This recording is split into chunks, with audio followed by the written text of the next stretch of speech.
आज Allahabad high court bar association में हलचल तेज हो गई है जब अध्यक्ष राकेश पांडे बबुआ ने वाराणसी में अधिवक्ताओं के साथ हो रही बर्बरता को लेकर आपातकालीन कार्यकारिणी बैठक बुलाई। इस बैठक में सर्वसम्मति से यह निर्णय लिया गया कि एचसीबीए अपने अधिवक्ताओं के साथ मजबूती से खड़ा है और किसी भी प्रकार की ज्यादती को बर्दाश्त नहीं किया जाएगा। इस मुद्दे पर जब भारत A to Z के जोनल हेड और हाई कोर्ट के मीडिया सलाहकार अध्यक्ष से बातचीत की तो राकेश पांडे बबुआ ने स्पष्ट शब्दों में जानिए क्या कहा। नमस्कार, मैं हूं कुलदीप सिंह। आप देख रहे हैं Bharat A to Z news. आजकल बनारस का जो मामला है, अधिवक्ताओं और प्रशासन के बीच जो लड़ाई छिड़ी हुई है, उस पर आज हाई कोर्ट बार की पूरी कार्यकारिणी ने एक निर्णय लिया है और उस निर्णय के अंतर्गत अध्यक्ष जी हमारे पास बैठे हुए हैं, राकेश पांडे बबुआ जी। कार्यकारिणी ने क्या निर्णय लिया है और प्रयागराज का यानी इलाहाबाद हाई कोर्ट बार का क्या डिसीजन है, इस पर चर्चा करने वाले हैं और जानने वाले हैं कि हाई कोर्ट बार किस तरह से समर्थन करने वाला है बनारस वाले मुद्दे को लेकर। नमस्कार भैया। नमस्कार। सबसे पहले जो बनारस का आजकल मुद्दा चर्चा में चल रहा है, प्रशासन और हाई कोर्ट के वहाँ के अधिवक्ताओं के बीच जो लड़ाई चल रही है, उस पर हाई कोर्ट बार क्या करने वाला है और क्या डिसीजन आज हुई है कार्यकारिणी की मीटिंग में, थोड़ा सा। कुलदीप जी, सर्वप्रथम तो मैं ये कहूँगा कि आपने जो शब्द कहा कि पुलिस और अधिवक्ताओं में लड़ाई, तो मेरा मानना ये है कि जो परिस्थितियाँ पिछले कुछ वर्षों में बन रही हैं, अब आम जनता की लड़ाई पुलिस से हो गई है।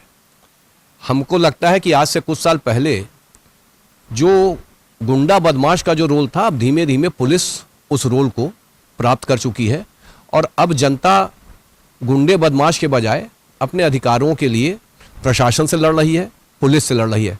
मेरे अपने जीवन में इस प्रकार का दमन और अत्याचार प्रशासन और पुलिस द्वारा मैंने तो नहीं देखा है।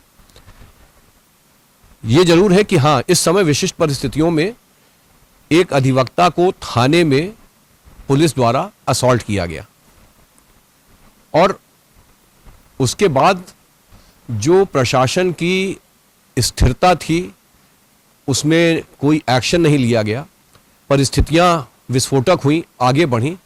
और फिर अगर आपको याद हो कि उसमें एक बहुत उच्च अधिकारी हैं IPS, उन्होंने जिस टाइप की अनर्गल बातें की, हमको लगता है सस्ती लोकप्रियता, शायद वो पुलिस में इलेक्शन लड़ना चाहती होंगी, सस्ती लोकप्रियता के लिए जिस प्रकार की उन्होंने बातें की और फिर उस पर भी प्रशासन शांत है। मुझे लगता है कि ये मामला कहीं ना कहीं जो जायज़ मांग है बनारस के अधिवक्ताओं की, उसका कहीं समाधान होना चाहिए। प्रशासन को उस पर उचित और यथाशीघ्र कार्रवाई करनी चाहिए। ये मामला सिर्फ बनारस के अधिवक्ताओं और पुलिस का नहीं है, ये मैं मानता हूं कि आम जनता के अधिकारों के अतिक्रमण का मामला है, लोगों के दमन का मामला है और इस कुचक्र से अधिवक्ता ही सक्षम है प्रशासन से आप लोगों को मजबूती से मुक्ति दिलाने का, इस दमन के कुचक्र को खत्म करने का। मैं मानता हूं कि इस लड़ाई को यदि यथाशीघ्र नहीं समाप्त किया गया, समाधान नहीं निकाला गया, तो अधिवक्ताओं को प्रदेश स्तर पर एक होकर कुछ न कुछ कार्यवाही करनी पड़ेगी। मुझे पूरा विश्वास है कि प्रशासन हमारी बातों को सीरियसली लेगा, इन विवेकपूर्ण तरीके से लेगा और समाधान यथाशीघ्र निकाला जाएगा। आज हमारी बार एसोसिएशन ने अपनी गवर्निंग काउंसिल में 3 प्रस्ताव पारित किए हैं। पहला प्रस्ताव ये है कि हम वाराणसी के अधिवक्ताओं के साथ अपना सहयोग और समर्थन अभिव्यक्त करते हैं।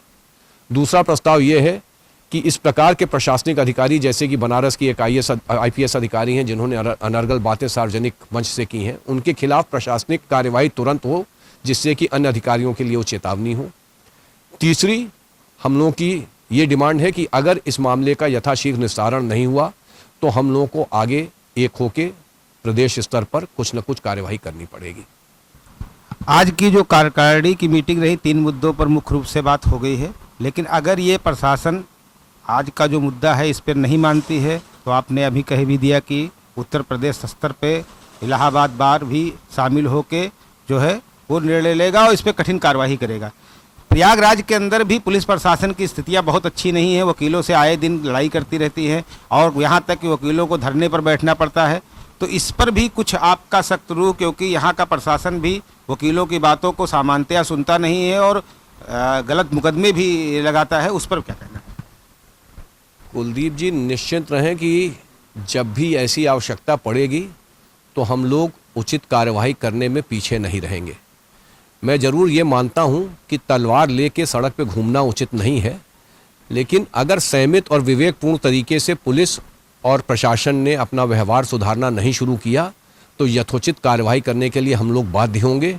और मैं आपके इस मंच के माध्यम से ये चेतावनी देना चाहता हूँ कि लोग अभी भी संभल जाएं।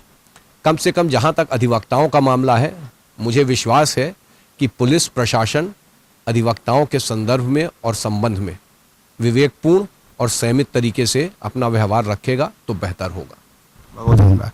तो आप देख रहे थे हाई कोर्ट बार से कार्यकारिणी का आज बड़ा निर्णय आया है। 3 मुद्दों पर कार्यकारिणी ने डिसीजन लिया है और सरकार को और प्रशासन को चेताया है कि अगर लगातार इस तरह की हरकतें अगर सरकार करती रहेगी या प्रशासन करता रहेगा तो उस पर कड़ी कार्रवाई करेगा बार।